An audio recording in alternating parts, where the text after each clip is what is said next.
Swami Trailinga, the walking Shiva of Varanasi.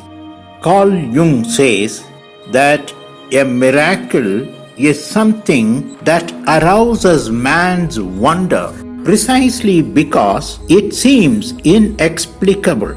The emotion can range from wonder to surprise, fright, awe, relief, and a host of other powerful effects. Stories from Varanasi will not be complete without talking about Swami Trailinga. Sri Paramahamsa Yogananda, in his book Autobiography of a Yogi, talks about Swami Trailinga. He says that Swami Trailinga lived 350 years and weighed 350 pounds, a pound of weight for every year of his life. He lived around 280 years in Varanasi alone.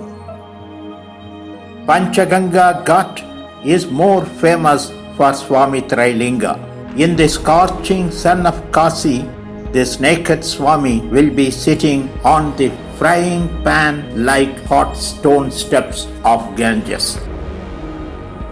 He will carry the Shivalinga, one of the few largest and heavy lingas of Varanasi, and float in the river Ganges. Without Shivalinga, he will be submerged underwater for hours together. There are plenty of myths about him in Varanasi, but this one is somewhat different and not widely spoken about.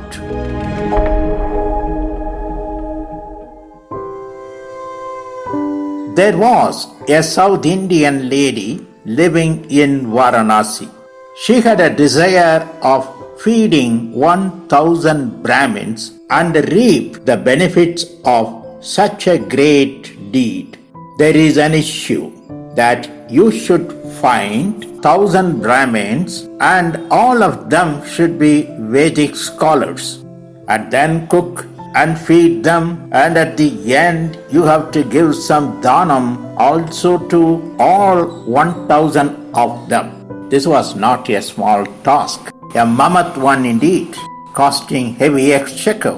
Such deeds are possible for only kings and highly wealthy people. This was not a task carved out for the simple South Indian lady. But desire is desire. That too, a noble one of such nature does not stop haunting people. She was attending a pravachana, a spiritual discourse, where she heard that feeding one realized soul was equal to feeding 1,000 Vedic Brahmins. This flashed a spark of light in her. She decided to invite Swami Trailinga for Bhiksha one day. She knew that Swami Trailinga is certainly a realized soul. If he agrees to come for Bhiksha, she could feed one person but could have the benefits of Sahasra Brahmana Bhojanam. She went to Swami Trailinga the next day and invited him for Bhiksha in her house. Swamiji smiled and agreed to her delight. Feeding to Swami Trailinga was done the next day. A plantain leaf was spread. Dishes were served in South Indian style. The Swami also took the Bhiksha and blessed the lady. After which he left for his abode. There is a ritual in disposing of the plantain leaf which was used for eating by any great sadhu. The leaf should not be thrown just like that. It should be buried so that the sanctity of feeding a great sadhu is adhered. The South Indian lady did the same. She went to a solitary place, dug the earth, and buried the leaf with all reverence and returned home. To her surprise, in her home, she found the leaf again on the same place where Swami Trailinga had his Bhiksha. She was surprised, anyhow took the leaf again, went to the chosen place and performed the same ritual. When she returned home, she found the leaf still lying there. Once again, she was confused. She did all over again the same ritual. This Leela was continuing again and again and again several times on that day. She felt guilty and ran back to Swami's abode. She prostrated before Swami Trilinga.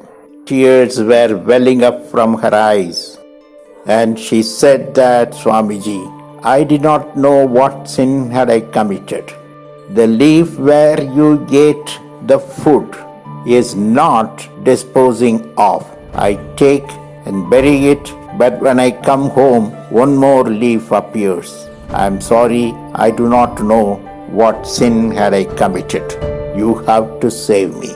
Swami Trilinga looked at her, smiled, and said that you wanted to reap the benefit of feeding 1,000 Brahmins, isn't it?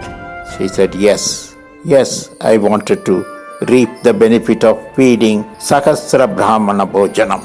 But instead, you really decided to feed me alone, but reap the benefit of 1,000 Brahmins feeding, correct? She said, yes, Swamiji, yes. How can you attain benefit without causing the required effort from your side? Even if you did not feed 1,000 Brahmins, should you not take the leaf 1,000 times? She was shocked. She cried. She accepted her mistake. She fell again at his feet and begged for Swami Trilinga's pardon.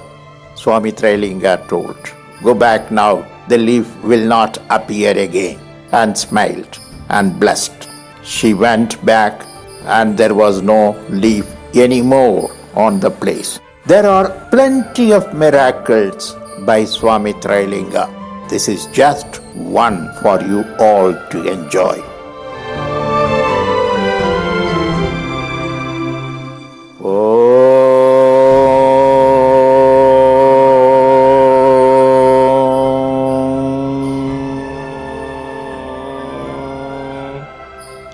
Shri Gurubhyo Namaha.